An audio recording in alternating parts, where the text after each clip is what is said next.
adjusting to an infinite universe would be where it would fit in his chapter. He says, but in October 1923, Edwin Hubble, he was using the 100-inch telescope at Mount Wilson, Pasadena, California. That was the largest telescope in existence at that time. But he spotted what he first thought was a star flaring up in the M31 Nebula, which was in the constellation of Andromeda. Take over. Oh, okay. Good.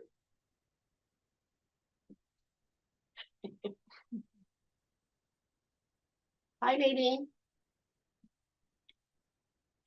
Good morning. Oh, there you go. I found over there. Whatever.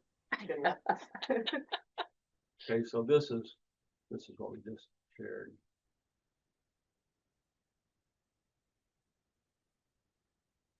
So Hubble, using this 100-inch telescope, spotted this star that flared. And he looked at all the photographic plates they'd taken in the same area previously, and he realized it was a Cepheid star, which is a certain kind of star that pulses, has a pulse to it, and it gets brighter and dimmer. And that was important because there had been a woman who had developed a way to measure the distances using Cepheid stars, and so he used that method. And he measured this M31 to be 1 million light years away. Well, the Milky Way at that time, they thought it was about 300,000 light years across. Now we think it's more like 100,000. But so 1 million light years is way beyond the Milky Way.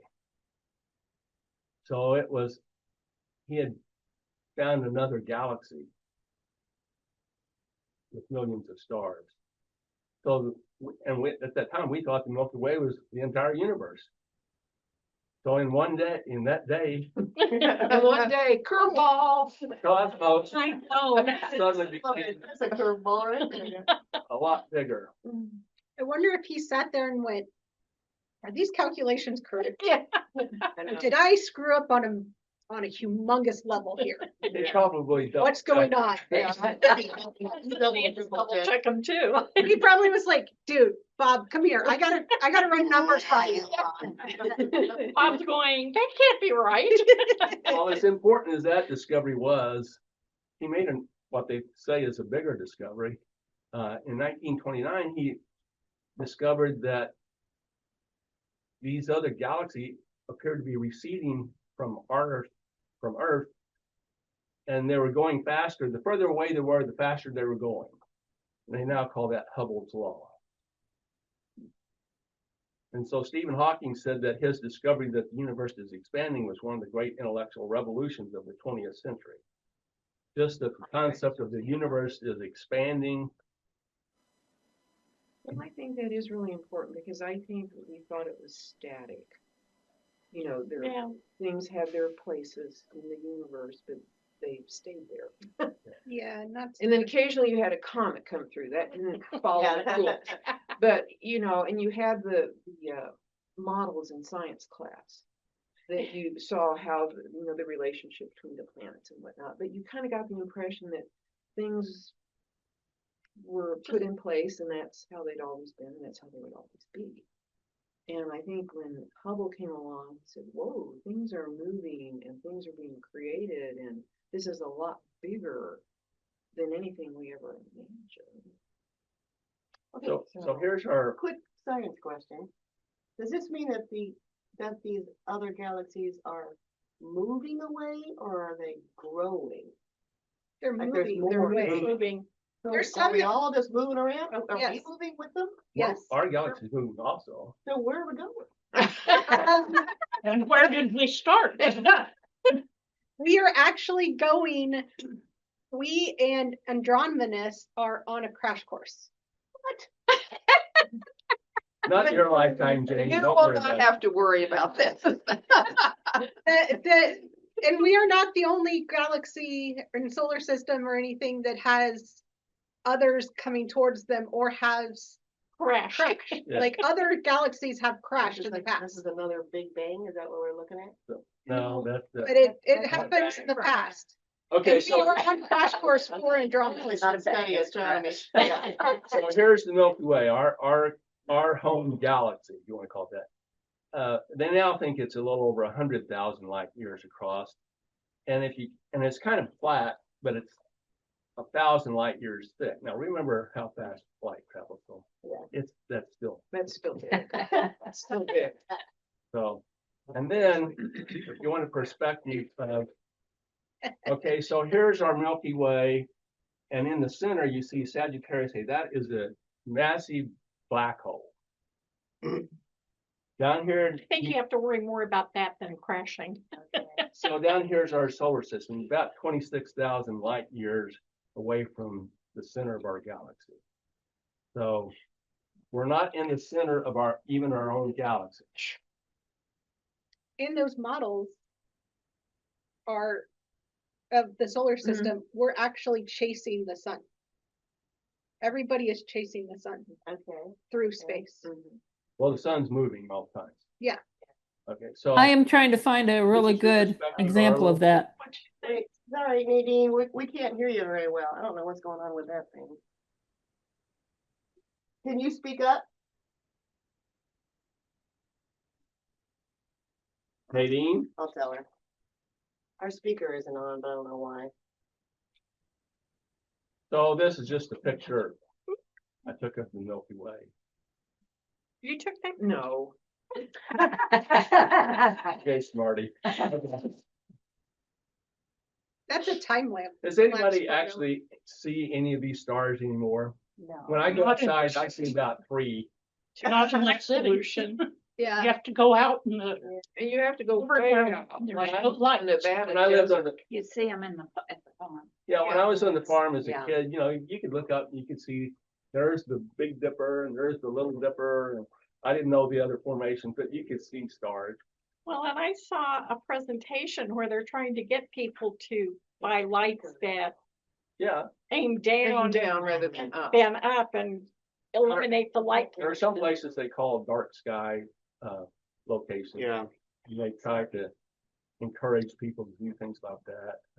some of the biggest, one of the biggest telescopes is the town is a, no radio, no Wi-Fi, no, Ooh, it's Yeah. like a dead zone. They make it a dead zone so that they can focus more on the cosmos. I couldn't live there. Is that the Milky Way? Yeah. 'Cause I've seen the Milky Way once in my entire life on a camping trip, Mm-hmm. and it was sideways.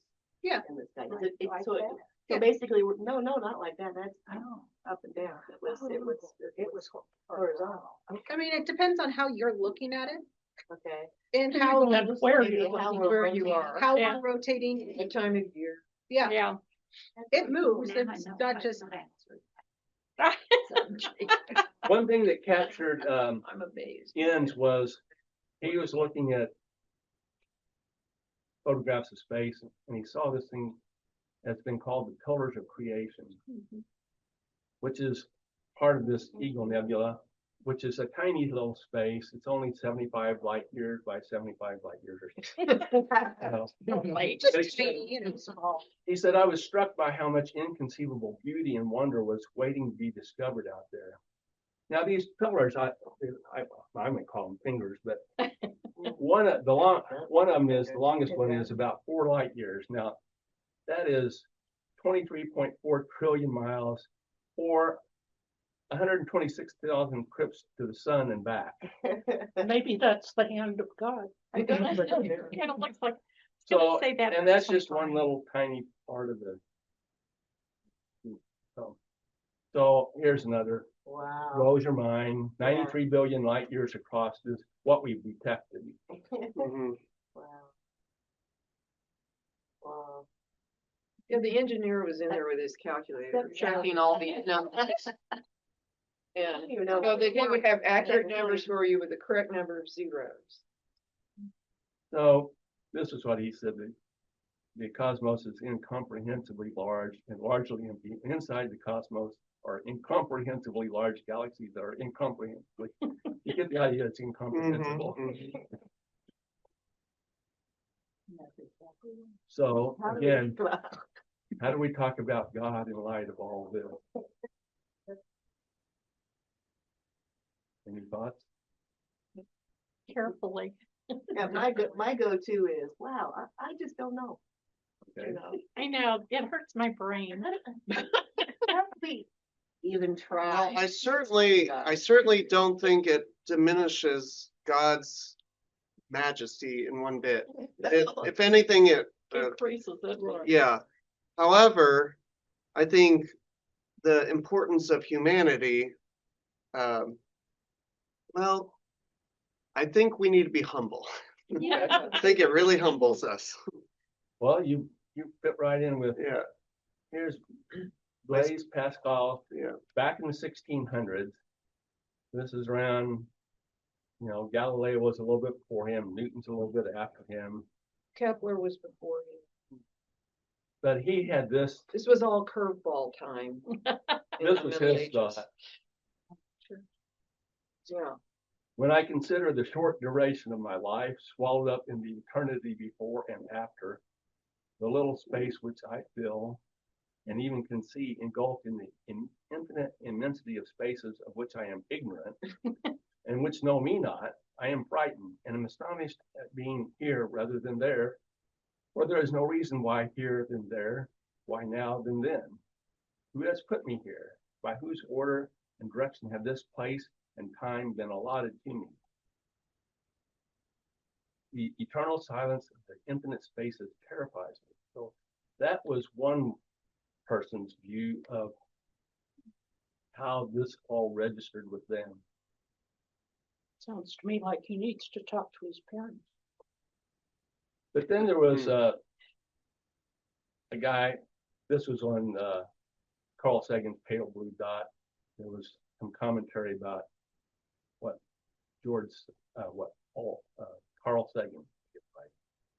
So this guy's named George Fisher. Back in a year or two ago, he said, I'm a tiny speck on a tiny speck doing tiny speck things that ultimately are overshadowed by a vast cosmos that is at best indifferent to my wants, needs, thirst, and sufferings. But for him, it's different. The realization of my insignificance is actually liberating. It allows me to focus on being kind, generous, loving, and ultimately worry-free in the midst of my utter smallness. It's good to realize you are small. It grants you the freedom to cherish the fleeting moments one has in this realm of existence. A little different than Pascal's Yeah. take on our place in it. So this leads Enns to say that the God that he was familiar with doesn't make sense to him anymore. And don't we all think of God kind of like this? We talk about God a lot like this. Yeah.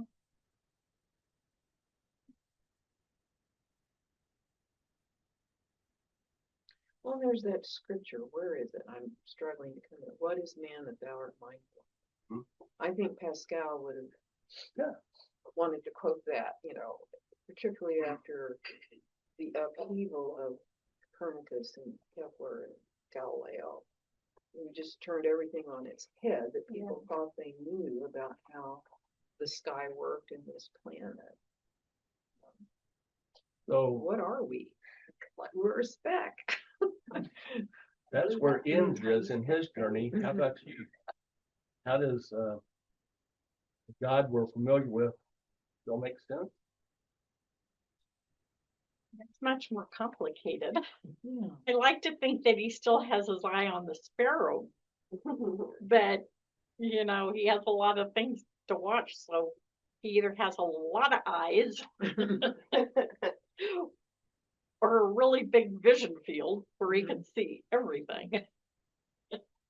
So we're back to this question. How does your latest understanding of the cosmos affect your understanding of God, Jesus, the Bible?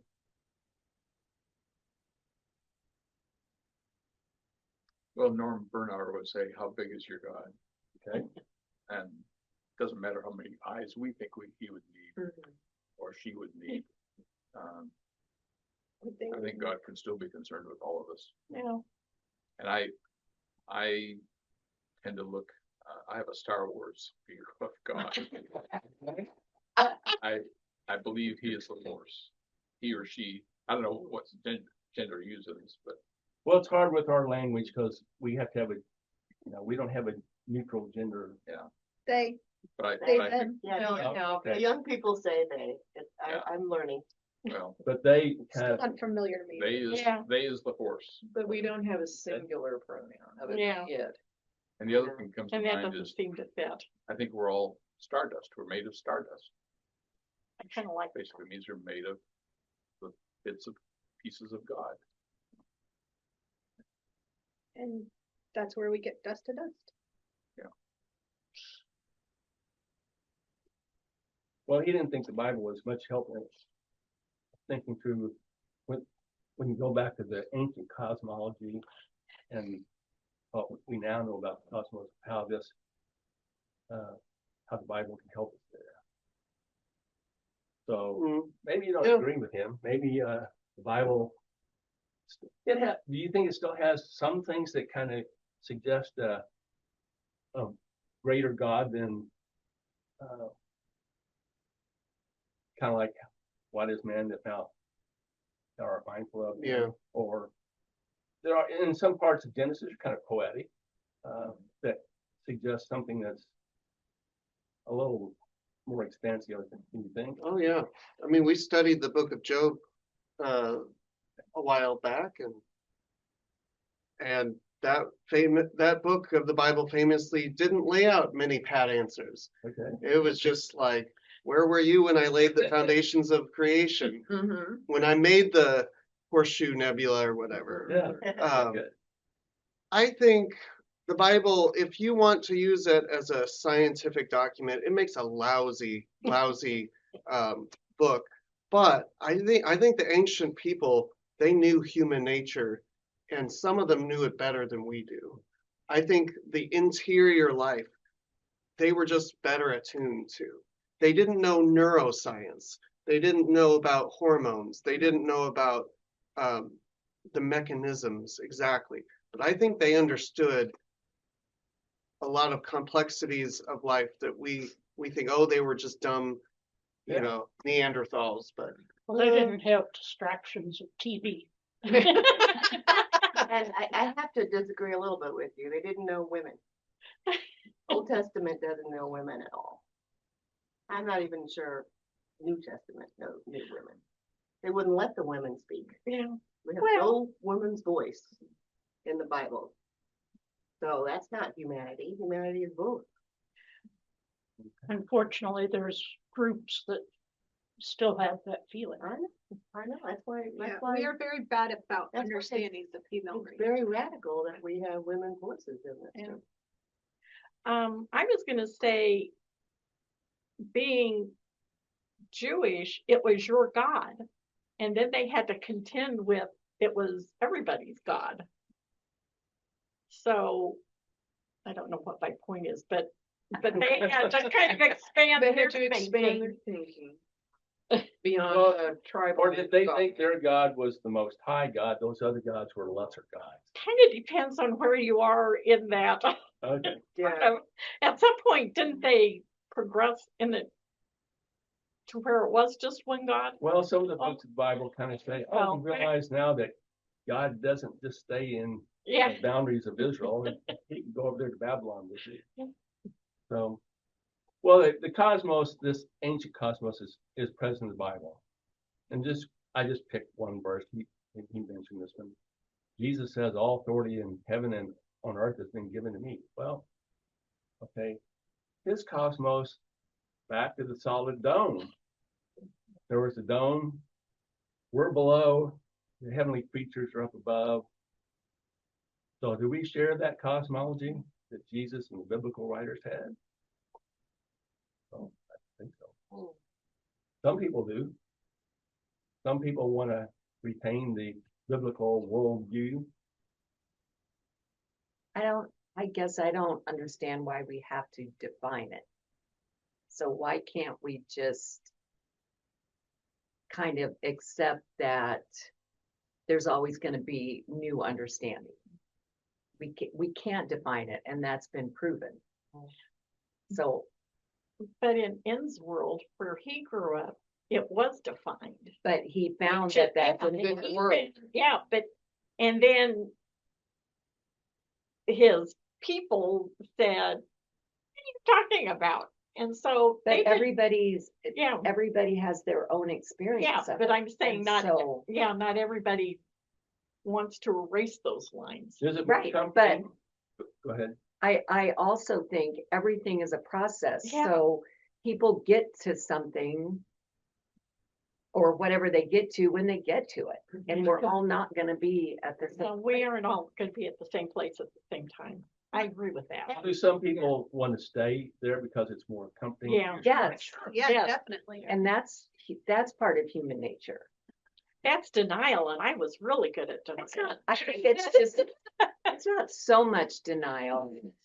Well, for my world, it was. Yeah, It wasn't about that, but it was about other things in my life think that basic denial human worked really needs. well for a while. you know, just having that tribal safety Mhm. is really important. Yeah. And it's hard to step out. And you see it all the time. Everybody thinks, okay, we're doing this. One person steps out and they're isolated. Yeah, They're gone from the tribe. yeah. And that's scary.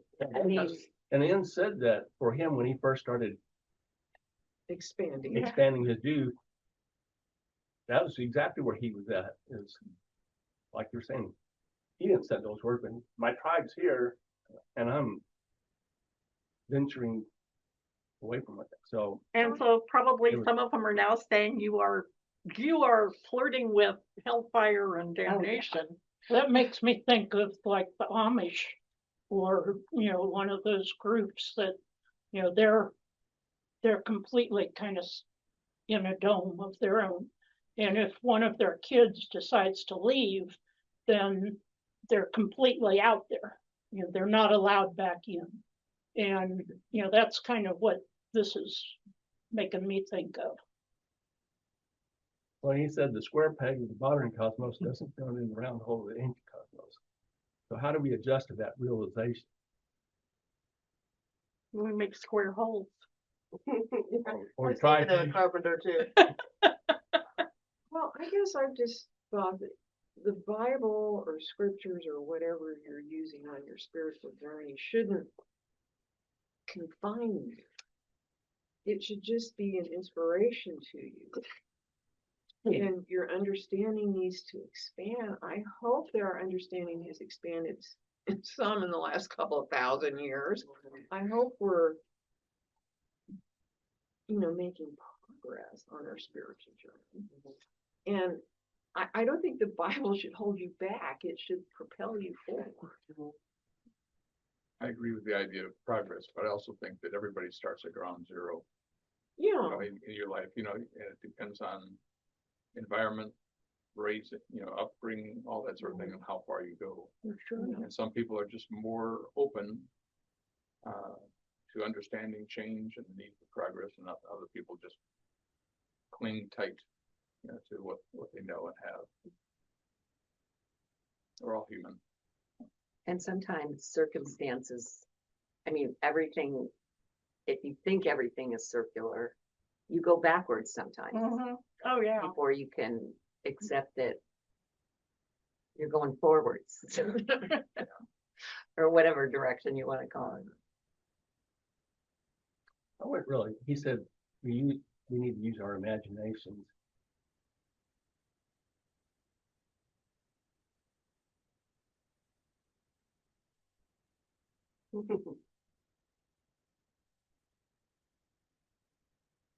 And I don't think he really clarified this, but he said, we have to use our imaginations and we're just not going to drift off in unbelief, but we have to make this connection between an ancient concept of reality and a modern concept.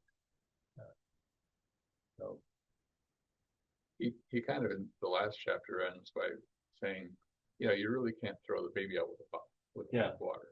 You just because some perception of your religion and your belief changes doesn't mean you throw it all away.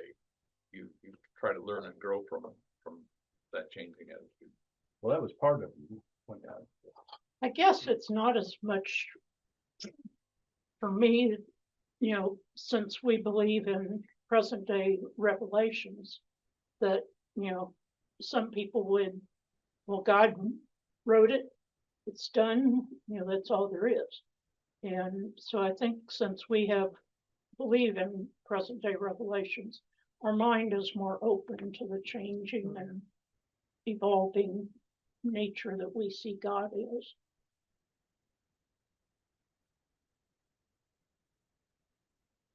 Well, keep her in our place. We should never mistake our limited understanding of God for God. Mhm. I thought that was the best sentence in the whole book. And I thought, okay. Reminds me to realize there's more. Yeah. So that probably ought to keep us humble, but we don't always. We have that song that, or there's more light and truth. To break Yeah. forth from his word. Yeah. Well, I guess I thought of the analogy Plato's cave, where The shadow. yeah, we're looking at shadows on the wall. We're chained up in the cave, and we haven't even seen the sun. I And think the shadows are real, right? well, the shadows are real, but we think that we don't realize that they're merely shadows. Yeah. We think that's all there is. Yeah. And to some extent, I think we can stay provincial and, just content ourselves in that, but at the same time, there is more. There's always more. So we might be missing something then. I don't know where I was going with that, but that was just what I was thinking. You were just being Like me like earlier. for a minute there. Yeah, like, Well, it's got just this thought another and then- example of limited understanding because you just haven't explored further. Right. So what book did we read about Plato's shadows? We had one of our lessons we talked about. I can't remember what it was. It was kind of cool. well, it's probably Karen Armstrong. I'm good. Probably. So The one everyone loved. can we have a God who out mysteries the mystery of creation?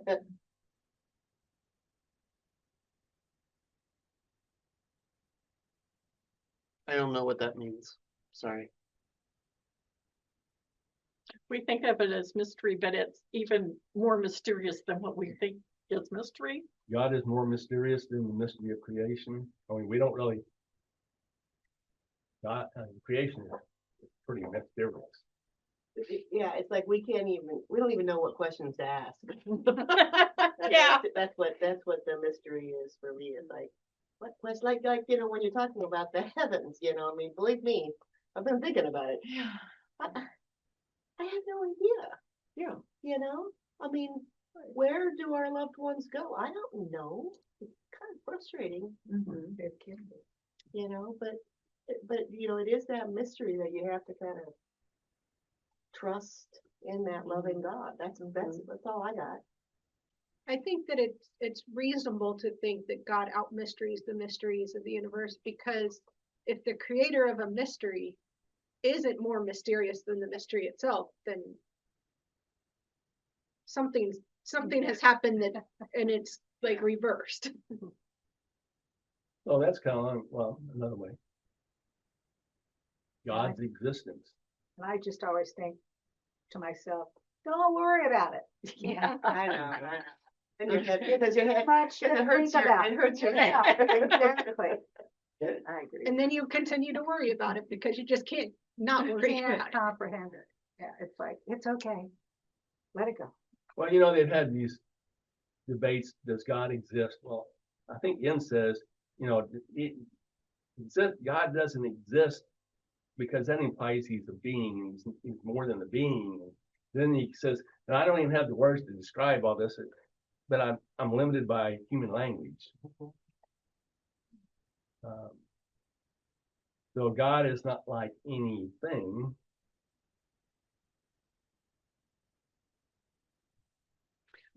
Well, and some of the ancient theologians, I don't remember which one, talked about what God isn't. They say anything that you say about God, he's not that. Yeah. How do they know? He's not God just that. Yeah. He's incomprehensible. He's in all the yeah. So, but, you know, we're limited by our language. That's all we got. And it's limiting, but otherwise we can't say anything if we don't use our own language, so. We've talked about that before. We put our human traits on him on them.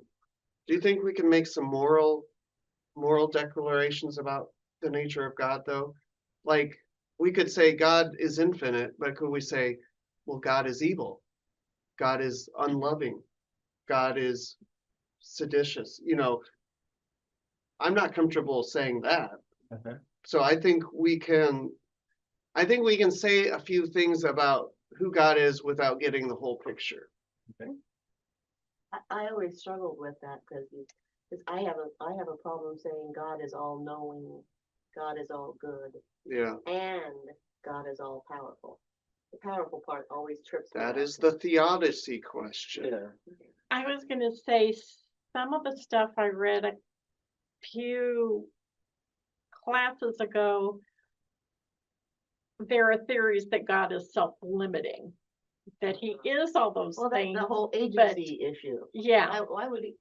If he's all knowing, why do we have every agency? It's very confusing. I know it is. Mhm. But there are those who say that he is self-limiting. He may be all-knowing, but he's not going to. Yeah, he chooses not to.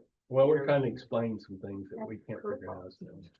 There's the curveball. So here's our language is metaphorical and approximation going to our vocabulary. We kind of get an inkling of that when missionaries go to other countries that they can't translate something into their language. And it's kind of like us with God. We don't have the ability to see all of it because it doesn't translate into our understanding. Well, and I've given you the example before, I think, Leo van Klinken, Dutch, did translation for the church. And he said, I really have trouble with these books that have this discussion about the difference between faith and belief. I only have one word, Yeah.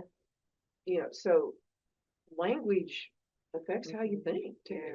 Well, there's a Tahitian in my class this time, and they have a lot less words than we do, and it's sort of like telling a story when they're trying to describe something from our beliefs. Well, and also back in the time that the Bible was written, they still had if you disagreed with something, you could be a heretic or blasphemer, and you could end up on the, funeral pyre. Yeah. So that limited what people were able to try to understand. Okay, I'm gonna just throw this out here, not ask. So Enns is learning to allow the mystery to reign in his life rather than his need to know. So he's comfortable with, he's getting more comfortable with having mystery in his life rather than having answers all the time. He says that a lot of times history has been about exclusion, who's in, who's out, and the God of the Bible he's in these boundary disputes, and he's on one side or he's on the other side. But when you think of the cosmos as 93 billion light years across, does God get involved with, is God bigger than that? Do we need a bigger God?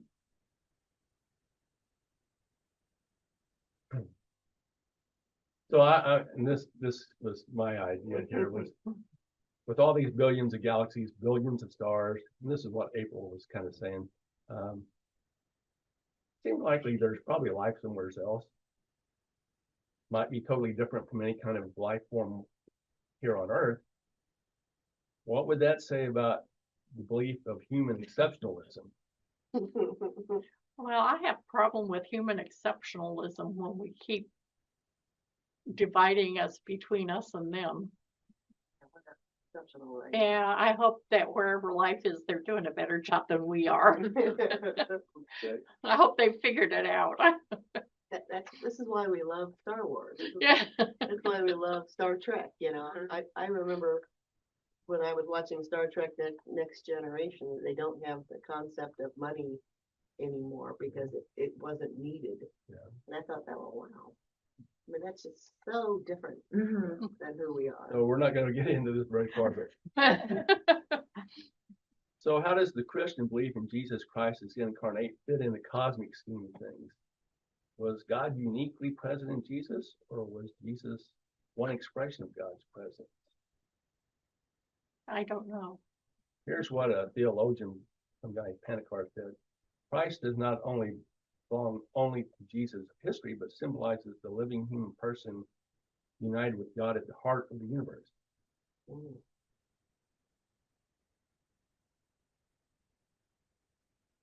I think it should say at one, one small pinprick in the universe.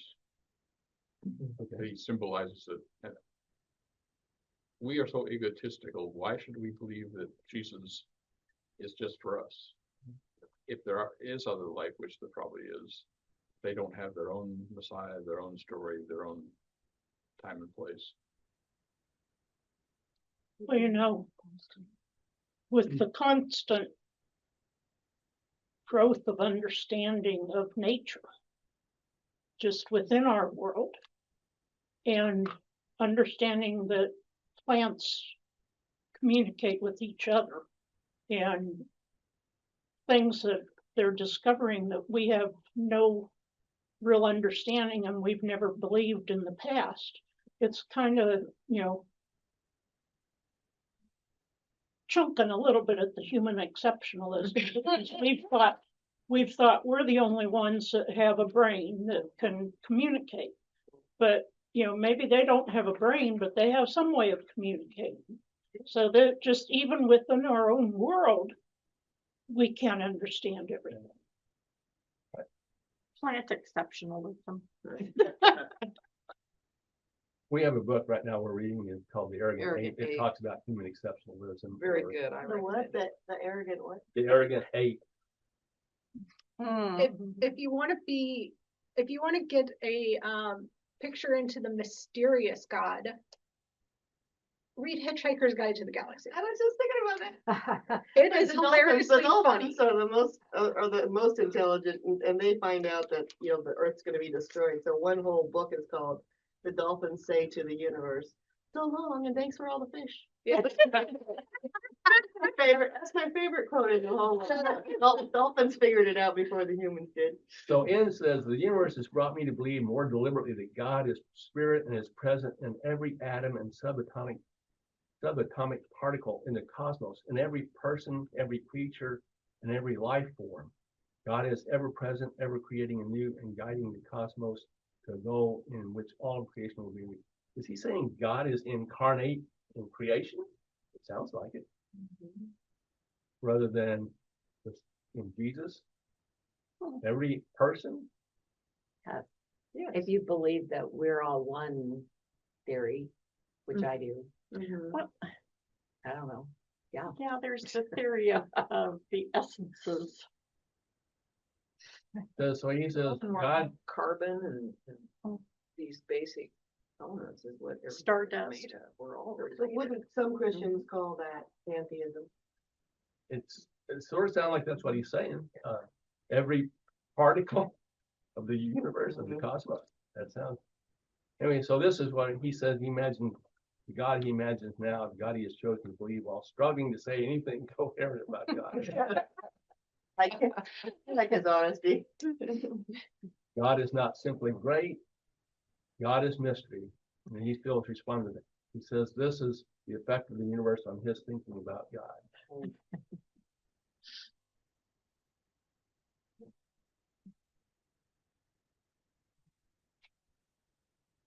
That be your summary, or you have something else? I like knowing that there's a mystery.